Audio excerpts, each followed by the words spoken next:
Estás escuchando Milenio 3, por Ayuka Nanika. 147 metros de altura, 2,5 millones de bloques de piedra y una tecnología desconcertante. La Gran Pirámide de Giza es la última de las 7 maravillas del mundo que queda en pie. La más desafiante y extraña construcción alzada sobre nuestro planeta. Acerca de quién y cómo se construyó, los expertos siguen sin ponerse de acuerdo. Para muchos, la tecnología del trabajo de la piedra es algo imposible de ser imitado en nuestro tiempo. Para otros, fueron los faraones los que usurparon las pirámides reutilizándolas como tumbas, intentando las generaciones posteriores alzar otras que hoy son un simple montón de cascotes. El 17 de septiembre, un robot penetraba por uno de los pasadizos ascendentes en busca de una misteriosa puerta con 2 pomos de cobre descubierta en 1993. Medio mundo asistió a la transmisión de las imágenes de cómo por vez primera el ojo de la técnica entraba en un lugar que ya muchos llamaban la cámara secreta. Milenio 3 fue el único medio español que estuvo allí para contarles todo lo que ocurrió. Buenas noches, amigos. Milenio 3 en este horario especial, todavía media hora por el fútbol de verano, pero media hora intensa y media hora realmente yo creo que constructiva. Nunca mejor dicho la palabra constructiva, porque hablamos de misteriosos constructores, los de las pirámides de Gizeh. Parece mentira el misterio que tiene estos monumentos, sean lo que sean, que repentinamente esta semana todos los periódicos del mundo han llevado de nuevo a las pirámides a sus portadas.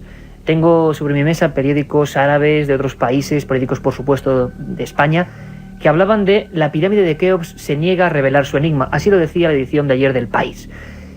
¿Qué ha ocurrido en Egipto para que la información vuelva a dar la vuelta al mundo? Pues sencillamente que un robot llamado Pyramid Rover, con la increíble cobertura de National Geographic, se ha metido en las entrañas de esta construcción intentando llegar a uno de los grandes enigmas que han guardado la pirámide de Keops, que era la llamada cámara secreta, puerta de Gantenbrink. Vamos a hablar hoy de todo ello. Y vamos a hablar en Milenio 3 porque hemos sido el único programa que teníamos allí un corresponsal viviendo todo eso minuto a minuto, segundo a segundo, y ya conectamos con él la semana pasada. Francisco Contreras ha llegado, pues bueno, prácticamente está con las maletas en el estudio 1 de la cadena SER en Madrid. Francisco, buenas noches, amigo. Recién llegado. Buenas noches, Iker. Buenas noches a todos los oyentes de Milenio 3. Una experiencia, imagino, magnífica estar allí viviendo lo que parecía iba a ser, o ha sido, ahora nos explicaron los expertos, un auténtico hallazgo. Imborrable, una experiencia fantástica, emocionante, increíble, indescriptible. Costaría mucho volver a verbalizar todas las emociones que se sentían en aquel momento, tanto a nivel profesional como a nivel personal, ¿no? Son de esas experiencias, de esas aventuras dedicadas al mundo del misterio que dejan huella, sin lugar a dudas. El Pyramid Rover era un robot, es un robot de pequeño tamaño, porque hay que visualizar un poco el conducto del que hablamos, un conducto ascendente que no se sabe muy bien qué sentido tiene, en mitad de esta construcción de lo que íbamos a hablar, y que al final, en el año 93, Rudolf Gantenbrink, un prestigioso ingeniero, descubrió que se frenaba por una puerta, como ha contado Carlos Barroso en esta introducción. Una puerta que no sabemos a dónde va ni de dónde viene, y sobre todo qué contiene en su interior. En el año 93, toda aquella investigación, tampoco sabemos bien por qué, se clausuró, no continuó, hubo un montón de enigmas revoloteando aquella historia. Y después de 10 años, tampoco sabemos por qué, una década después prácticamente, el gobierno egipcio y National Geographic abren esa puerta y se encuentran con un gran misterio. Un misterio del que vamos a hablar, y un gran misterio que es en sí la vida, la construcción, el ejemplo increíble de tecnología e ingeniería que está levantado en el desierto. Y para eso nos hemos juntado alrededor de esta mesa llena de cuadernos, papeles, anotaciones, billetes de avión. Los viajeros, los expertos, los que conocen Egipto a la perfección, nos van a contar por qué de ese misterio, qué se oculta o qué se cuece en las arenas del desierto. Y tenemos ya con nosotros también, a mi izquierda, a don Javier Sierra, compañero de este programa, que sigue muy de cerca todos los viajes, todas las historias en las que se embarca Milenio 3. Por vez primera, no era él el que estaba fuera de España transmitiendo con un micro de la SER. Javier, buenas noches. Hola, buenas noches. Muy brevemente, porque luego vamos a hablar con muchos expertos. Tú desde luego conoces, has publicado tu último libro, va sobre eso, El secreto egipcio de Napoleón, ni más ni menos. Eres un amante auténtico del país de los faraones. ¿Cómo se te queda el cuerpo con esta transmisión, que hay que decir que era, creo que para más de 100 países, para todo el mundo, una expectación tremenda? El robot por fin entraba en la cámara secreta. A ti, no sé, ¿qué titular podrías darnos de todo lo que ha pasado? Bueno, yo el titular que le pondría a esta historia es expectación, el misterio continúa. Y pondría este titular después de analizar un poco su historia. Hay 3 fechas clave en este asunto a tener muy en cuenta y que la prensa en general ha obviado. La primera es en 1872. Hasta 1872 esos canales no existían. Fueron los hermanos Dixon los que, buscando una cámara secreta, ellos estaban convencidos de encontrar un tesoro dentro de la cámara de la reina, golpeando en la pared, dieron con 2 zonas huecas. 2, no una. Una en la pared sur, que es la que ha explorado National Geographic y que ha transmitido estas imágenes, y otra idéntica en la pared norte.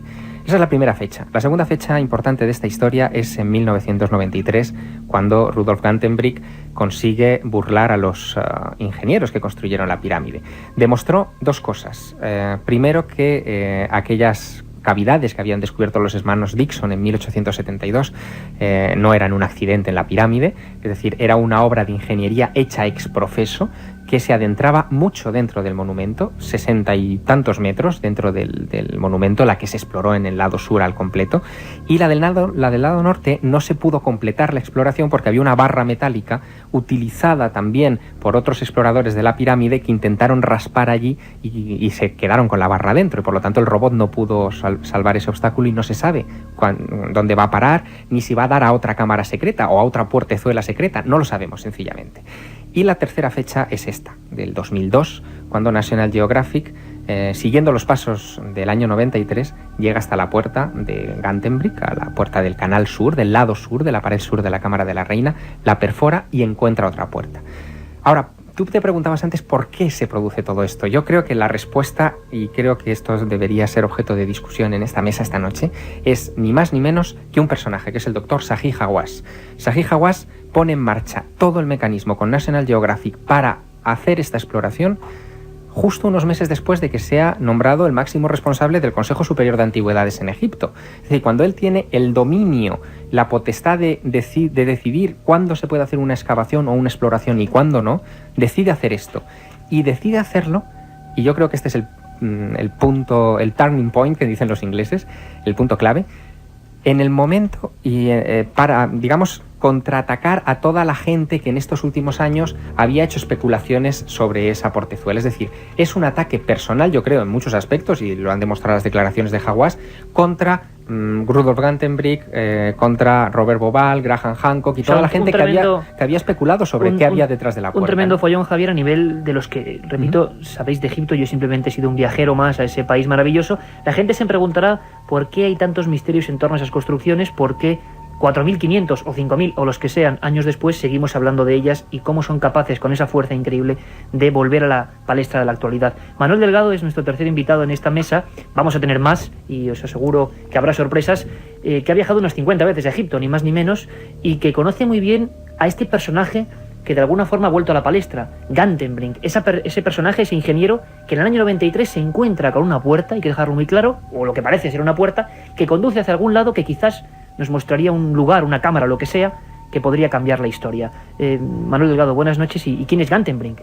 Hola, muy buenas noches. Como ha dicho Javier, Gantenbrink es el ingeniero que es contratado por el señor Stadelmann, que en aquella época, en el año 93, dirigía el Instituto Arqueológico Alemán del Cairo, y son los encargados de limpiar los 4 canales de ventilación, los 2 que había en la Cámara del Rey y los 2 de la Cámara de la Reina.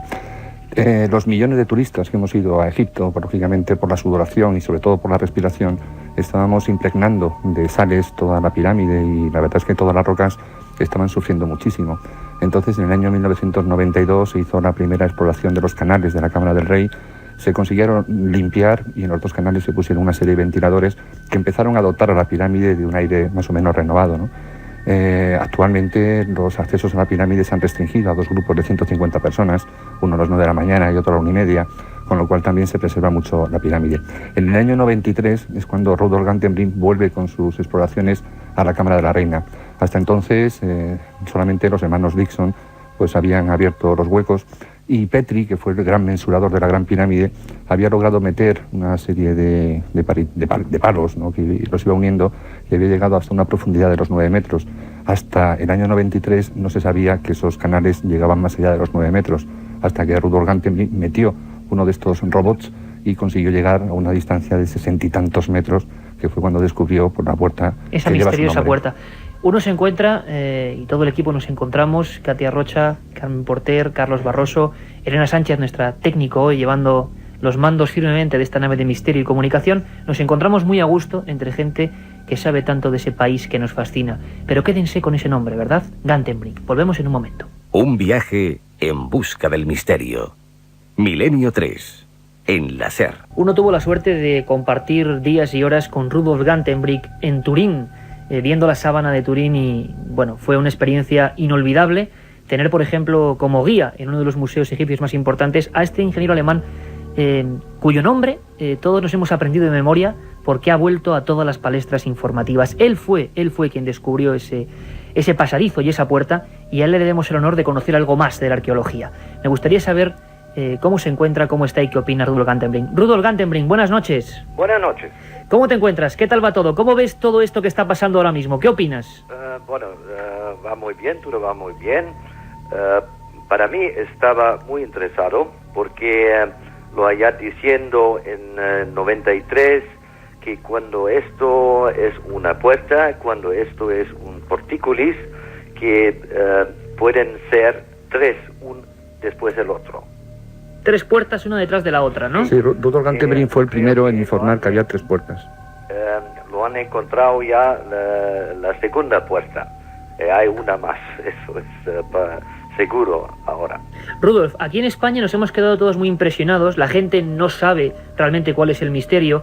Incluso ha habido un poquito de tristeza o decepción porque la gente pensaba que ese robot iba a entrar, pues no sé, a una sala gigante con sarcófagos, con tesoros, y lo que vimos, lo que las imágenes, que no lo hemos dicho todavía, de National Geographic nos mostró, es una oscuridad, una especie de cámara. Rudolf, por lo que tú sabes, ¿qué puede ser eso? ¿Qué se ha encontrado ahora mismo? ¿Qué puede haber detrás de esa tercera puerta? Bueno, eso es muy claro que es una segunda puerta. Lo ha visto ya las imágenes.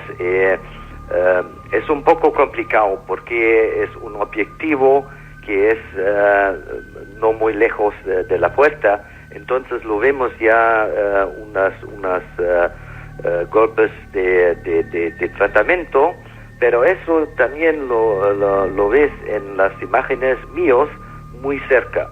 Entonces estamos muy cerca, pero muy lejos lo vemos exactamente, es exactamente la misma puerta que lo ha encontrado en 93.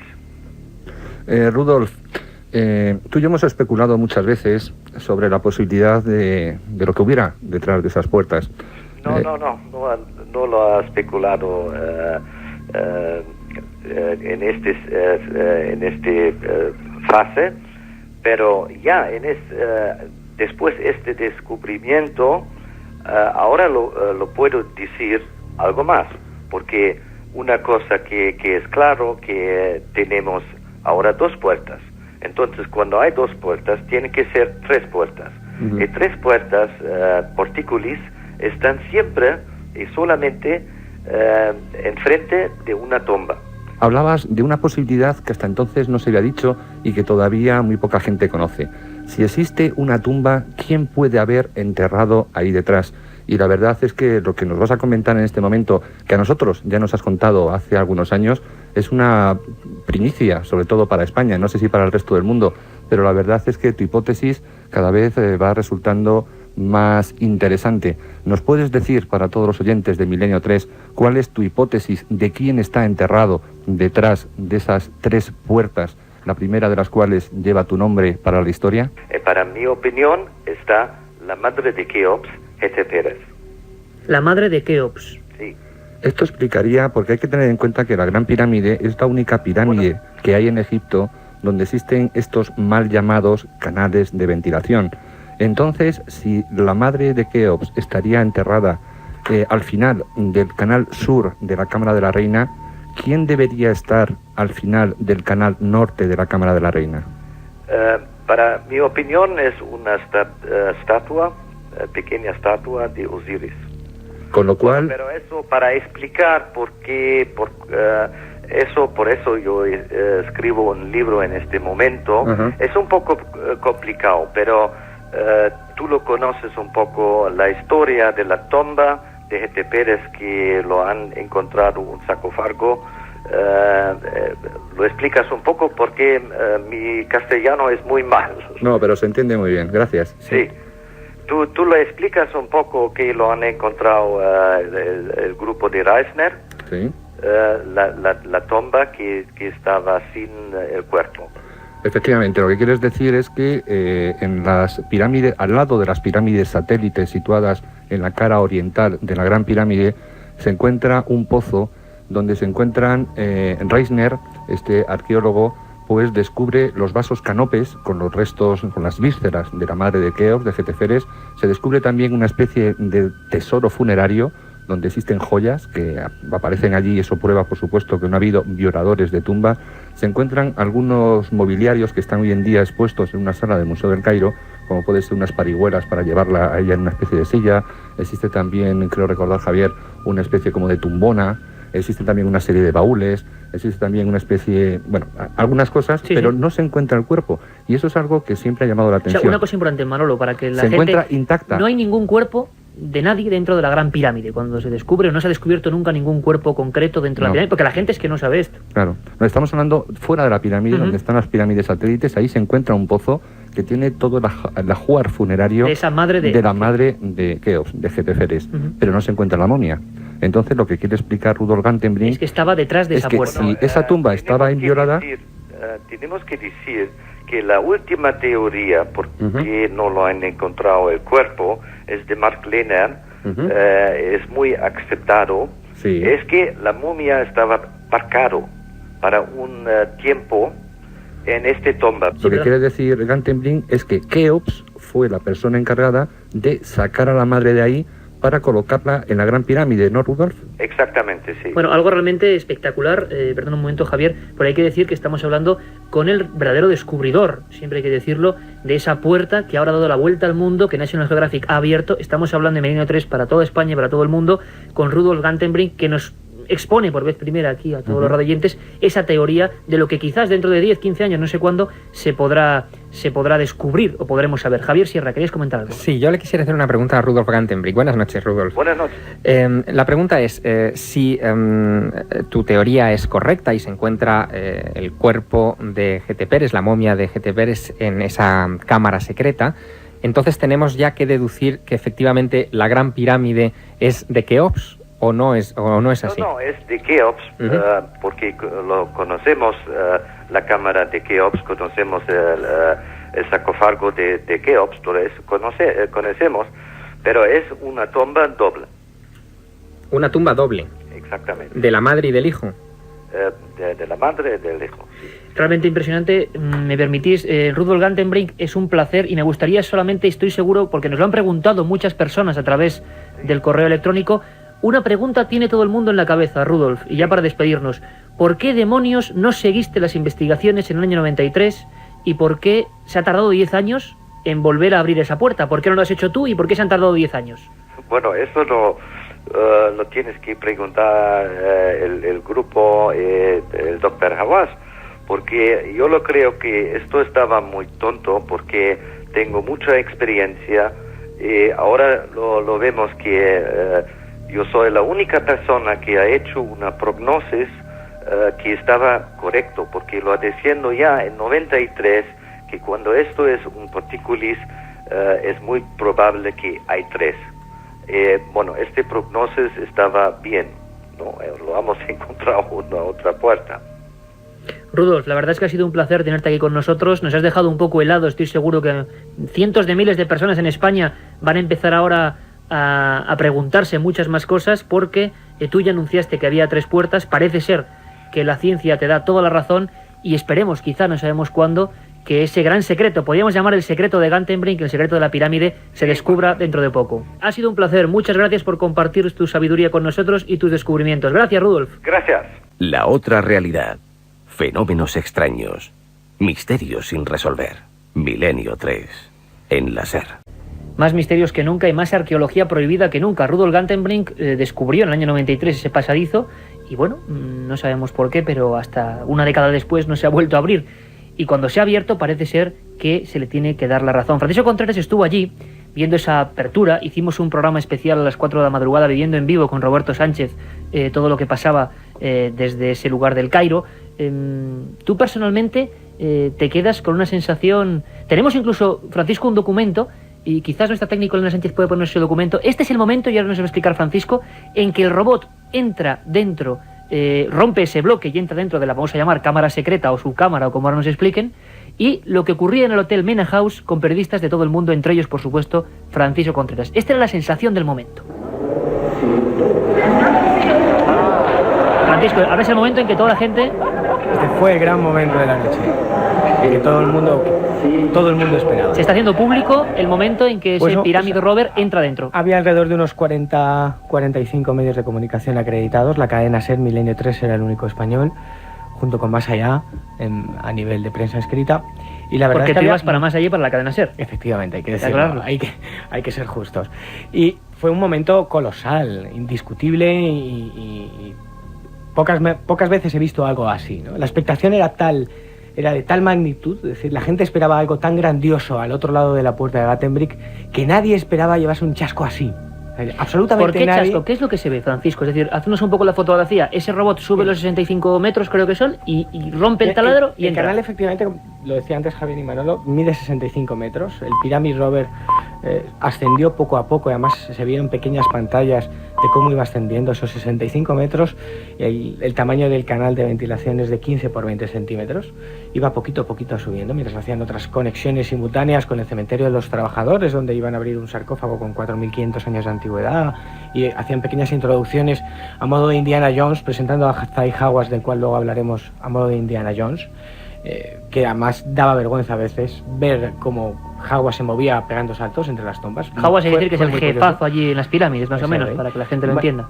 Pyramid Rover ascendía poco a poco, y justo en el momento en el que se topó con la losa de Gattenbrick ya descubrimos algo que nos dejó anonadados, y es que habían taladrado esa losa. ¿Cuándo lo habían hecho? Yo especulo... Un poco bestialidad arqueológica, ¿no? Meter un trépano ahí, no había otra porque forma, ¿no? Las noticias que teníamos todos, incluidos los medios de comunicación allí, es que había una fibra óptica con una cámara de vídeo que se iba a introducir por la grieta que hay en la parte derecha, en la parte inferior derecha.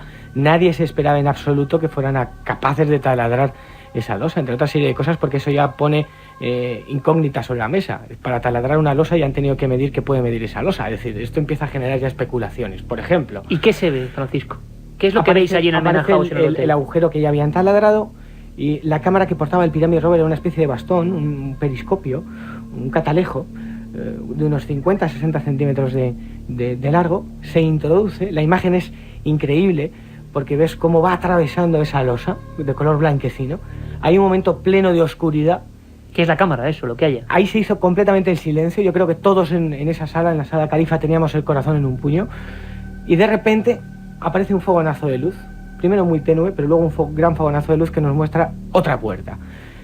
Ese momento el que hemos escuchado es cuando los más de 40-45 medios de comunicación pegábamos una gran exclamación diciendo ¡oh, qué es esto! Porque yo creo que todos, en definitiva, esperábamos algo más. Fran Contreras, a mí me gustaría hacerte una pregunta que creo que es importante para luego desarrollar un poco el diálogo.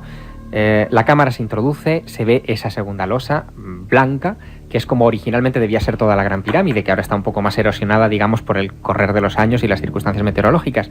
Pero hay unas declaraciones del doctor Hawass, inmediatamente posteriores, que las reproducen todos los medios de comunicación y las agencias de prensa del mundo, donde él dice textualmente que sobre esa losa hay huellas dactilares, y que esas huellas dactilares demuestran que los egipcios construyeron las pirámides, que no fue ningún ser sobrenatural ni nada por el estilo. Mi pregunta es, y tiene toda la mala intención del mundo porque tengo algunos datos añadidos a esto que me gustaría comentaros después, ¿tú viste esas huellas dactilares? ¿Las vio algún medio de comunicación? ¿En algún momento las imágenes que se han divulgado reflejaban que efectivamente allí pudiera haber alguna huella dactilar de alguna clase? En absoluto.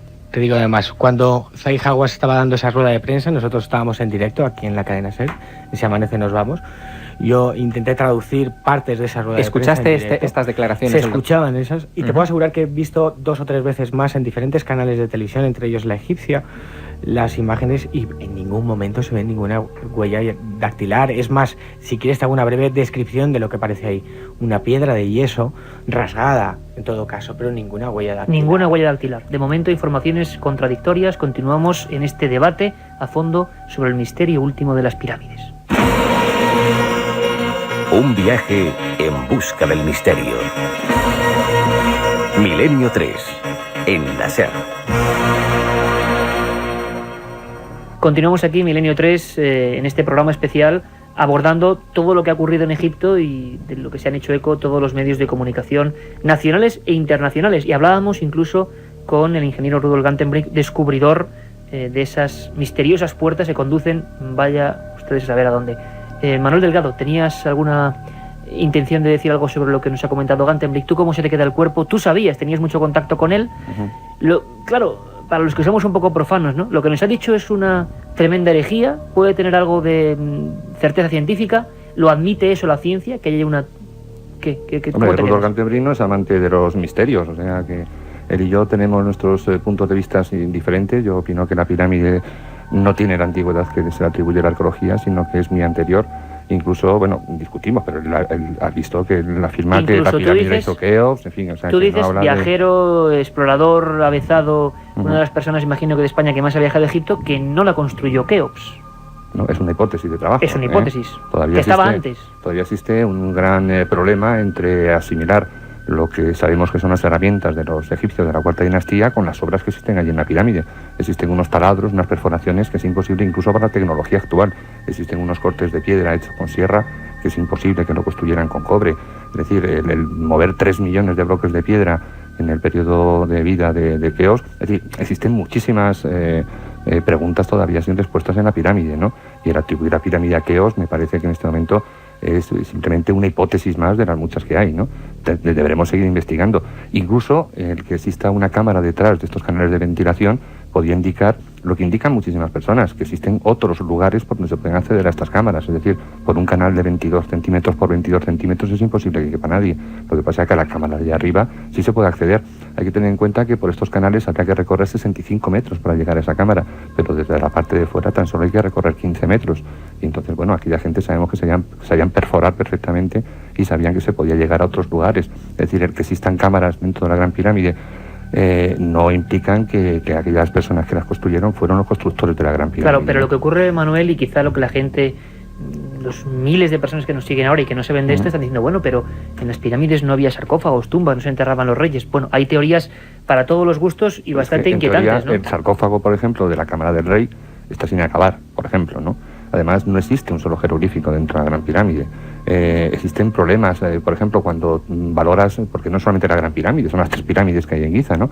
Cuando la pirámide de Kefren, en su interior no existe el más mínimo jeroglífico. En cambio, sabemos que la tumba de Merizag, la esposa de Kefren, está absolutamente repleta de jeroglíficos. Claro, extraña, Estamos ¿no? viendo que existen 2 concepciones absolutamente Extraña distintas. que si fueran tumbas, tal y como nos han enseñado los libros de texto, pues no dejaran prácticamente ninguna seña con lo vanidosos que debían ser esos faraones, ¿no? Yo creo que bueno, la conversación, no sé si os apetece que la dirijamos por este lado, ¿no?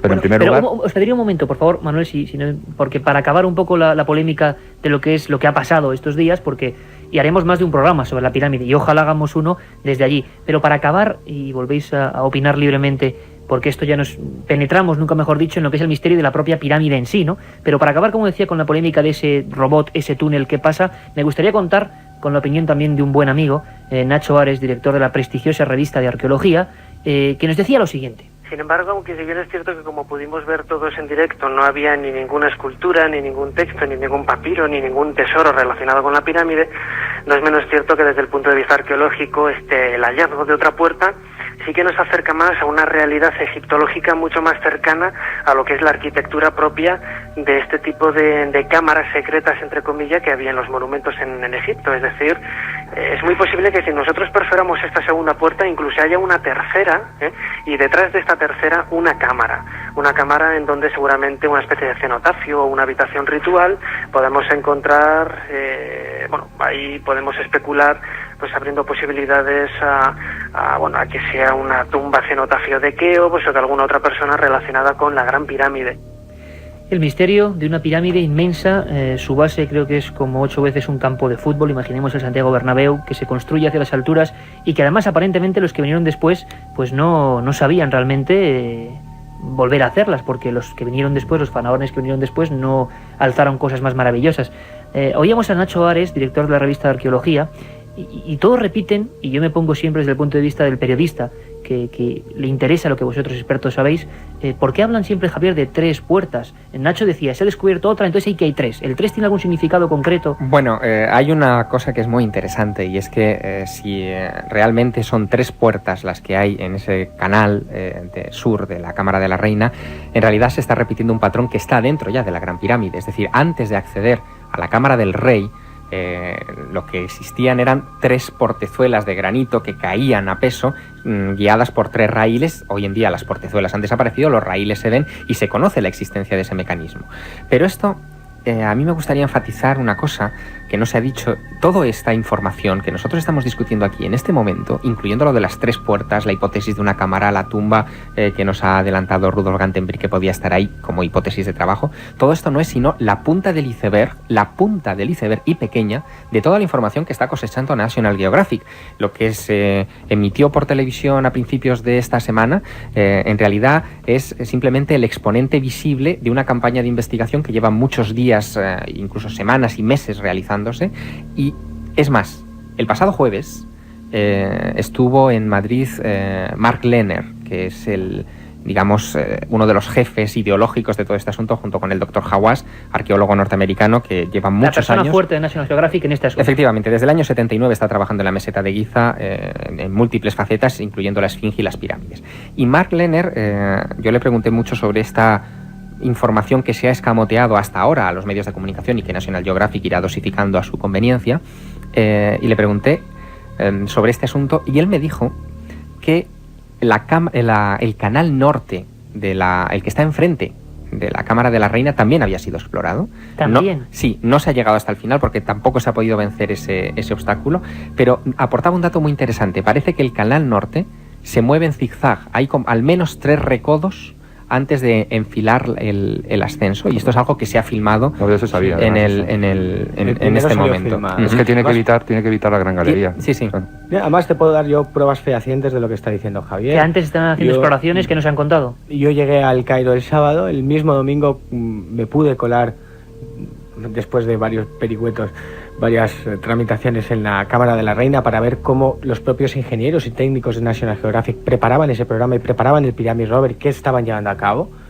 Y fue espectacular ver filmaciones en las que se veía ya al Pyramid Rover ascender por esos 65 metros. Tú ten en cuenta que en agosto a las agencias... Además que es televisión, que había que tenerlo muy bien preparado, incluso técnicamente. Hay un montón de datos que se Pero esto nos lleva a un territorio que no está valorado en la prensa, pero que quizá el bueno de Fran hay un montón de datos nos va a introducir que siembran dudas. Por ejemplo, en agosto a las agencias, a los medios de comunicación, se les dejó tocar y jugar con el Pyramid Rover. Eso me lo dijeron todos los compañeros que tenía en la sala Califa. A todos se les enseñó cómo ascendía el Pyramid Rover por esos 65 metros, con lo cual nadie deja tocar algo si no lo ha probado antes. Un día antes yo vi las filmaciones de las primeras pruebas. Es más, hablábamos del taladro. Vi la maqueta que habían utilizado y que iban a utilizar en pocas horas, si no esa misma noche del domingo, al día siguiente por la mañana, para hacer la prueba del taladro. El Pyramid Rover, ese pequeño robot... ¿Y cómo se ha quedado la gente llevaba un sensor allí? De conductividad para medir si los pomos de bronce tenían continuación al otro lado. Pero una cosa, un GPR Francisco, para medir si había más, el grosor de las paredes del canal de ventilación, para saber si había más cámaras al otro lado. Llevaba un medidor de fuerza... Y una pregunta, ¿cómo se queda, Francisco, cómo se queda la gente?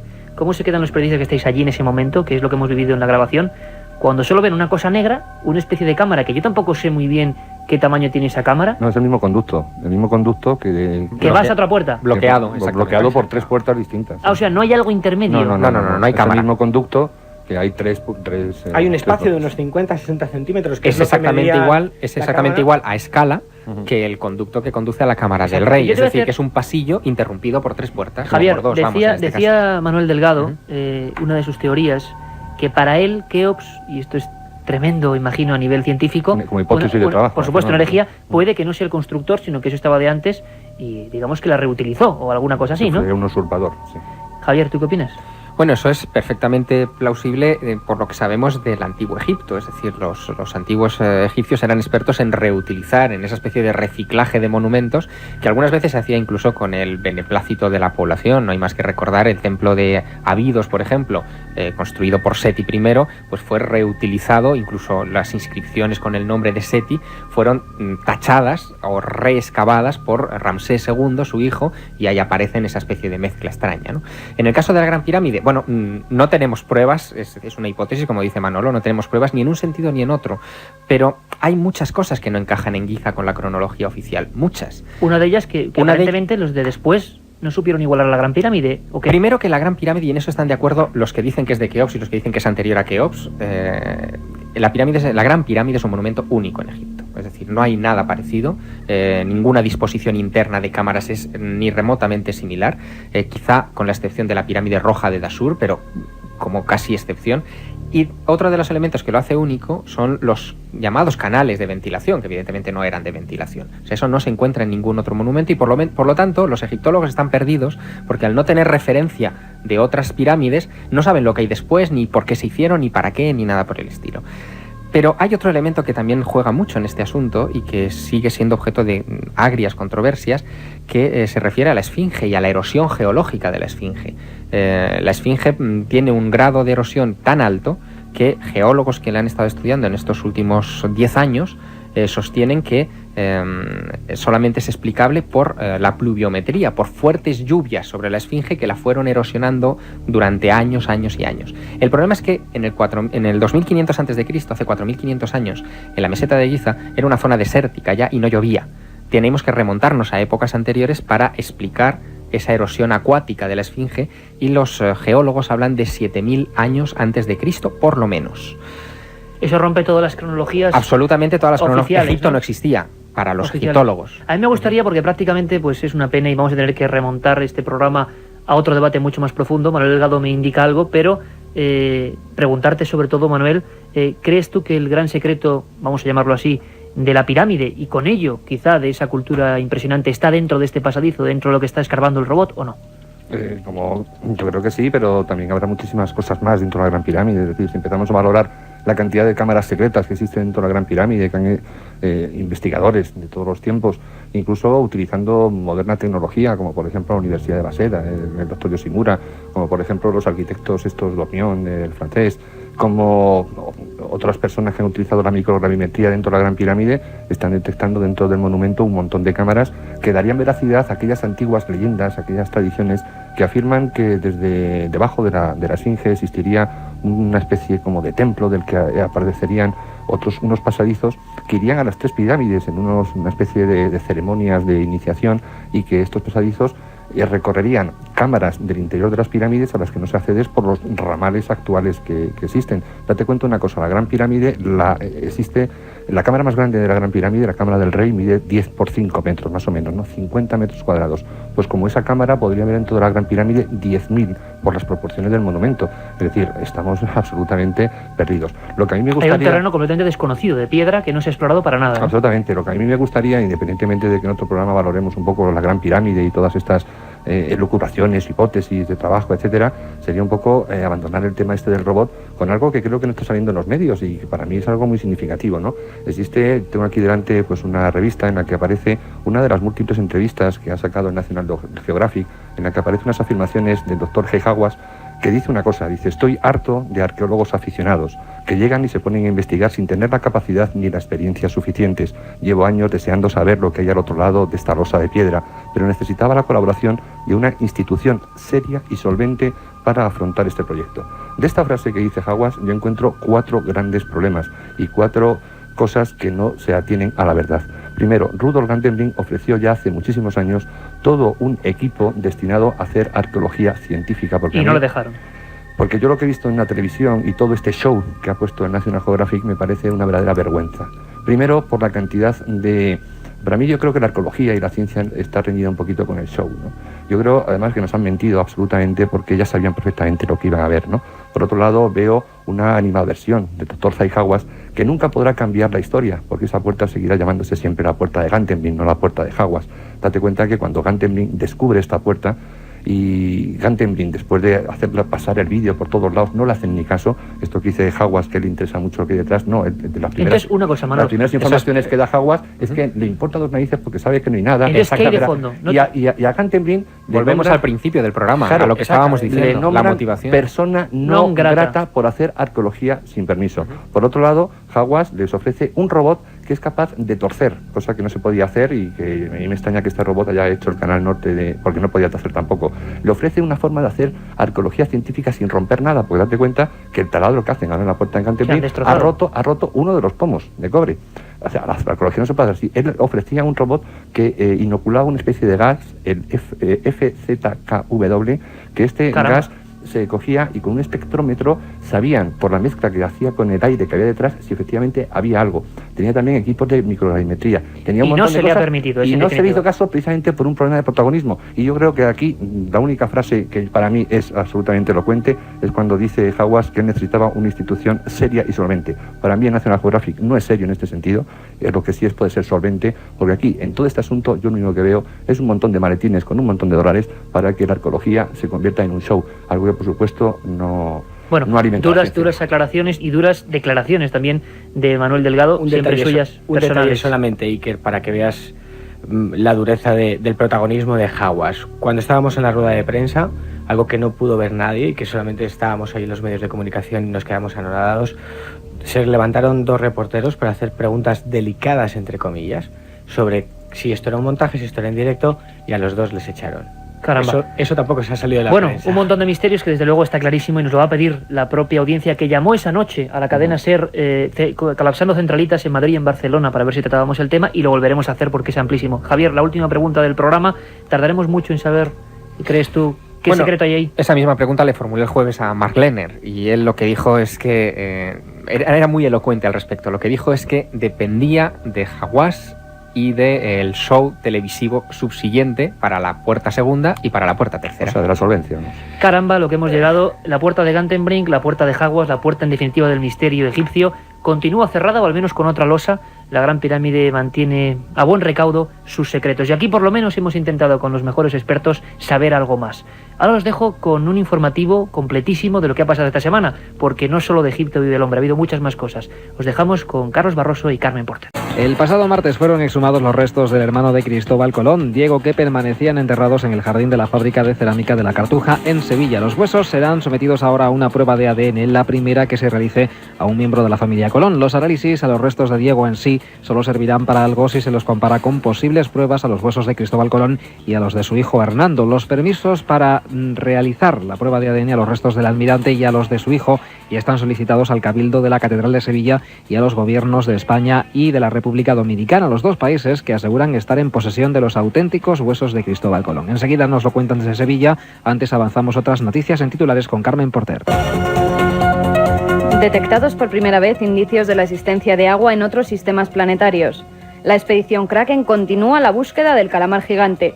Nuevos descubrimientos sobre Otzi, el hombre de hielo. Un grupo de investigadores ha dado el primer paso para resolver el enigma del lugar en el que se encuentra enterrado Cristóbal Colón. El martes pasado fueron exhumados en Sevilla los restos de Diego Colón, el hermano del almirante, a los que se practicará la prueba del ADN. El resultado habrá que compararlo con los huesos españoles y dominicanos de Cristóbal y así poder saber, entre otras cosas, cuáles son los auténticos. Radio Sevilla, Mercedes Díaz. ¿Dónde nació Colón y dónde está enterrado? El martes, dos trabajadores de la fábrica de cerámica Pigman de la Cartuja, en Sevilla, abrieron la pequeña urna de zinc donde están los restos de Diego, hermano de Cristóbal Colón, y es el primer paso para descubrirlo. El Departamento de Genética de la Universidad de Granada, junto a otros laboratorios de referencia de Alemania, California y España, realizarán pruebas de ADN a estos huesos y cuando el Gobierno de la República Dominicana y el de España lo autoricen, harán lo mismo con los cadáveres que están enterrados en la Catedral de Santo Domingo y en la de Sevilla. En la capital andaluza está enterrado su hijo, Hernando Colón, y según algunos historiadores, también el almirante. Otros mantienen que está en Santo Domingo. Así que comparando el ADN de estos cadáveres, se despejará la incógnita y también se podrá saber si Cristóbal Colón es hijo del mallorquín príncipe de Viana, porque el Departamento de Genética de la Universidad Granadina ya le ha realizado las pruebas de ADN a ese cuerpo. Varios astrónomos italianos han descubierto la existencia de agua en la atmósfera de algunos planetas fuera del sistema solar. Esta circunstancia aumentaría la posibilidad de que pueda existir vida extraterrestre. Carmen. El equipo italiano utilizó un radiotelescopio de 32 metros para buscar emisiones máser de agua, que son las microondas que podrían indicar la existencia de agua en la atmósfera de un planeta. Y el resultado fue sorprendente, ya que encontraron emisiones de este tipo en 3 sistemas planetarios distintos. Según los astrónomos del Instituto de Ciencia Cósmica y Planetaria de Roma, esta es la primera vez que se detectan indicios de la presencia de una molécula prebiótica en un planeta extrasolar. También declararon que si se confirma que realmente hay agua, sería un descubrimiento histórico y el primer paso en la búsqueda de señales de vida en otros planetas. Los investigadores de la expedición Kraken, que partió hace 2 semanas por aguas del Cantábrico en busca del calamar gigante, continúan sus estudios marinos. De momento el calamar no ha sido visto, pero sí algunas especies de peces bastante extrañas. Nos lo cuenta desde el barco de la expedición, aquel en el que estuvo el equipo de Milenio 3 la semana pasada, el zoólogo y director de Translove Films, Fernando Iglesias. Pues tenemos, desde la última vez que estuvisteis el equipo en el barco, tenemos algunas novedades, algunas interesantes y algunas, por desgracia, un poco desalentadoras.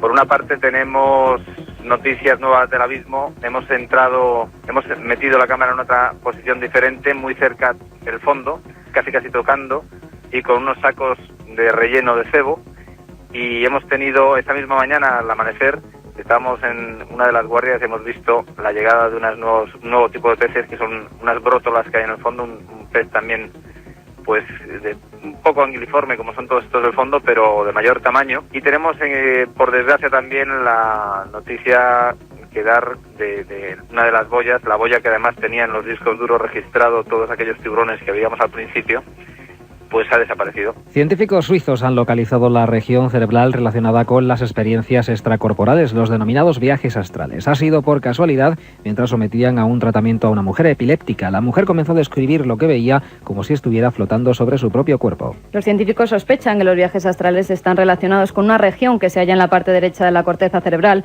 llamada circunvolución angular, la cual guarda relación con la información visual y con las sensaciones del tacto y el equilibrio. El fenómeno también ha sido explicado por algunos pacientes que han sufrido un accidente cerebrovascular, un episodio de epilepsia o migrañas. Los investigadores suizos indujeron la sensación, que duró unos segundos, 3 veces en la paciente, quien dijo haberse sentido muy ligera y haber flotado sobre la cama a una altura de 2 metros cerca del techo. Brevemente les contamos también otras noticias de interés. Investigadores italianos desvelan el menú de la última cena de Ötzi, el hombre de hace 5.000 años que fue hallado en los Alpes en 1991. El equipo de la Universidad de Camerino de Italia analizó los contenidos de su intestino grueso y delgado y hallaron pequeñas piezas de músculo de un venado rojo, así como residuos de granos. También encontraron polen, lo que sugiere que Ötzi pasó tiempo en un bosque antes de morir. Los científicos han asegurado que no murió en un ritual, sino que falleció a causa de la flecha que se le clavó en el omoplato de su hombro izquierdo, por lo que podría haber sido víctima de la rivalidad de otros cazadores de animales. Y la Tierra podría tener una segunda luna. Un aficionado en astronomía fue el que halló lo que podría ser una nueva luna para la Tierra. Los astrónomos en un principio especularon que podría tratarse de un pedazo de roca atraída por la gravedad de la Tierra o también chatarra de un cohete proveniente del espacio. Pero tras observarlo minuciosamente se dieron cuenta de que su posición no concuerda con ningún trozo de chatarra conocido hasta el momento. Si se descarta la posibilidad de que se trate de chatarra espacial y efectivamente es un cuerpo celeste, el J002E2 se convertiría en el tercer satélite natural de la Tierra. Es todo por esta semana. Las noticias de Milenio 3 regresan como siempre en 7 días. Y nuestra particular sintonía de despedida, avanzando hacia la recta final de este Milenio 3. Los mails, Carmen Porter, que tienen que ser enviados ¿a dónde? A milenio3@cadenaser.com, milenio3 con número @cadenaser.com. Hasta allí nos ha escrito Miguel Ángel Tenorio, que nos dice si podríamos hablar en algún programa sobre los dogones. Bueno, un gran misterio, los dogones de Mali y sus conocimientos astronómicos. Por supuesto que haremos un programa íntegro sobre ese gran misterio. Un tema que sé que a ti te gusta y que nos pide Javier Valero, y que es el caso Villares, nada más y nada menos, y su relación con JJ Benítez. Bueno, JJ Benítez, maestro Benítez y amigo, que estuvo hace un par de semanas, la primera vez que hablaba después de su delicada operación, de la que ya está totalmente recuperado. Hablaremos de este caso, que os puedo decir que nos toca bastante así como de cerca. Jaime Racero Valles nos dice si podríamos repetir el nombre, el título de los libros del 11 de septiembre que dimos en aquel programa. Pues sí, tuvimos además, los tuvimos aquí a Luis Rojas Marcos, ese Más allá del 11 de septiembre de Espasa Calpe y por supuesto mi Dios favorito de Juanjo Benítez. Fueron los libros de los que hablamos hace 2 semanas. Y mucha gente nos ha pedido la dirección donde pueden acceder y donde pueden ver las imágenes del calamar gigante. ¿Cuál es, Iker? Bueno, hace una semana estábamos ahí en alta mar y hay que ayudar a esta gente, auténticos aventureros en el siglo XXI, hay que apoyarles a muerte. Traslobe Films y proyectokraken.com, ahí podéis escribir y bueno, lanzarles vuestro apoyo, vuestras sugerencias, serán bien recibidas. Álvaro Romero nos pide un especial de espíritus, apariciones y poltergeist españoles. Bueno, pues lo habrá y con una información exclusiva y hay que decirlo, vosotros lo habéis querido, luego son programas tremendamente tenebrosos pero apasionantes. Katia Rocha. Buenas noches, 91 532 45 32. Lo primero, repítelo. Lo primero, 91 532 45 32. Tuvimos un pequeño problema técnico con el contestador, ya está solucionado. Nos pueden llamar a este 91 532 45 32 o bien a la dirección de correo postal Gran Vía 32, octava planta, 28013 de Madrid. Y como novedad, decir que tenemos los programas de Milenio 3 que ya se pueden escuchar en la red, en la página web www.ikerjimenez, todo junto con K y en minúscula.com, www.ikerjimenez.com. Aquí pueden escuchar los programas de Milenio 3 a través de internet, que nos lo han pedido y mucho. Y la semana que viene daremos los ganadores de estos libros que nos decían del 11 de septiembre, Más allá del 11 de septiembre. Y el misterio. Que paséis una muy feliz semana. Se terminó por hoy Milenio 3.